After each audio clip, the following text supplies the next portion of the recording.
po, Hilaling Maximo. Tingnan nyo nga, Angat Bulacan, 53 years old. 2018 po kasi na ko na-operahan at sabi na hindi naman negative naman siya sa cancer, pero after 5 years bumalik siya, pero sa bone na siya, bali breast cancer, bone metastasis. Nung una talagang takot ako magpa-chemo, kaya sabi ko mag-ano ko ng alternative, pero nung sabi ng mga anak ko, wala akong talaga magpa-chemo, tsaka in-recommended talaga ng doktor. So, that time, nakita ko sa Elixir. Sabi ko, try ko siya.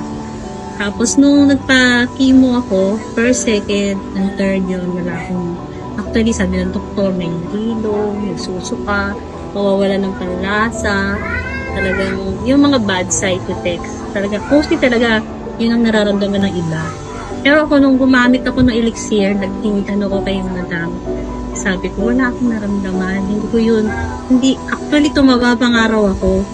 Tumaba pa ako. Tapos, ang naging side effect lang talaga sa akin, yung hair loss. Then, yun, after noon, nag-take ako. Pag-gising ko, pagka-take ako niya sa evening, ang sarap-sarap ng tulog ko talaga. Actually po, di ba na-send ko na sa kanila. Masarap yung tulog ko. Tapos, kinabukasan, yun, ang maano kong kumain, hindi ako nagtinabang kumain, kasi tumaba talaga. Yeah. Pero ngayon, sabi sa mga anak ko, gusto ko ulit mag-try ulit. Sana po makatulong sa iba. Gumamit po kayo ng Elixir, napakaganda po.